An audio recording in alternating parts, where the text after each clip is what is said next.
Hello students, चलो फिर देखते हैं collision momentum and centre of mass पर। नाइस क्वेश्चन है। करेक्ट करने वाला है किसको? नीट को। देखो, from uniform disc, circular disc होना चाहिए, circular disc of radius R. एक सर्कुलर डिस्क है जिसका रेडियस जो है आर है। अब देखो, ये circular hole of radius R by two is cut out. इसमें से, इस डिस्क में से आर बाई टू रेडियस है ना का एक छोटा सा सर्कुलर डिस्क काट लिया जाता है। कहता है फ्रॉम दिस, हाँ अच्छा, कहता है this centre of the hole is at R by two. अब इसका जो सेंटर होगा, इसके सेंटर से R by two distance. Clear है?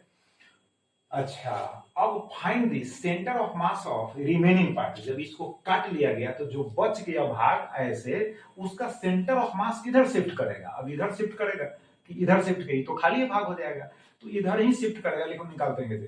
अब मेरे पास है ना टू पीसेस हो गए। तो पहले देखो, इस तरह के क्वेश्चन में एरिया के आधार पर मास निकालो। तो सपोज करते हैं कि होल जो डिस्क है उसका मास कैपिटल एम हो गया, तो mass of unit area is equal to M upon pi R square. Circular disc का एरिया होता है पाई आर स्क्वायर। तो यूनिट एरिया का मास निकल गया। अब ये कट जो है छोटा सा सर्कुलर जो डिस्क है स्मॉलर, उसका एरिया निकालेंगे तो कितना होगा? पाई आर बाई टू का होल स्क्वायर, यानी पाई आर स्क्वायर बाई 4 होगा। अब फिर इस कट का जो है मास निकालेंगे तो मास ऑफ यूनिट एरिया दिया हुआ है m upon pi R square. अब इसका मास निकालेंगे तो इसके एरिया से मल्टीप्लाई कर देंगे तो हमको आ जाएगा m बाई 4। अब देखो, एक्स एक्सिस ये हो गया x x डैश, तो x x डैश एक्सिस पर ही इसका सेंटर ऑफ मास एग्जिस्ट करेगा।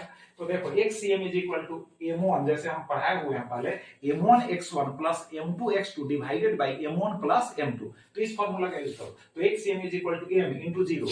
ये जो ओरिजिनल जो सेंटर है इसको हम ओरिजिन ले रहे हैं, तो ओरिजिन ले रहे हैं तो वहीं से ओरिजिन का डिस्टेंस क्या होगा? 0 होगा। तो m इंटू 0 प्लस होगा m डैश जो स्मॉलर है इंटू होगा माइनस आर बाई टू, क्योंकि इसको काट कर अलग किया जा रहा है। बात समझ गए? तो इसके सेंटर से इसके सेंटर का जो डिस्टेंस है वो इसके लिए हो जाएगा एक्स कोऑर्डिनेट, तो काट कर अलग, इसलिए minus R by two. Total mass हो गया।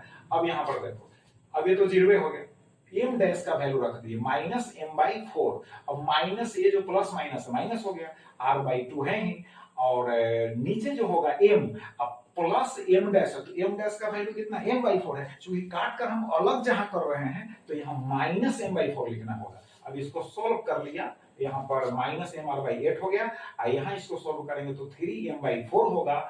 तब इसके बाद हम लिखेंगे माइनस एम आर बाई 8 हो जाएगा, 4 टू 8 इंटू हो जाएगा, यहाँ ऊपर 4 हो जाएगा, नीचे 3m, हमको मिलेगा माइनस आर बाई 6। अब माइनस हो कर रहा है कि सेंटर ऑफ मास जो है ना लेफ्ट साइड में है ना शिफ्ट करेगा। तो सपोज करो न्यू जो है ना सेंटर ऑफ मास होगा, यही होगा सेंटर ऑफ मास, यानी यहां से ये डिस्टेंस जो हुआ ओरिजिन से, ये हो जाएगा कितना? r upon 6, right?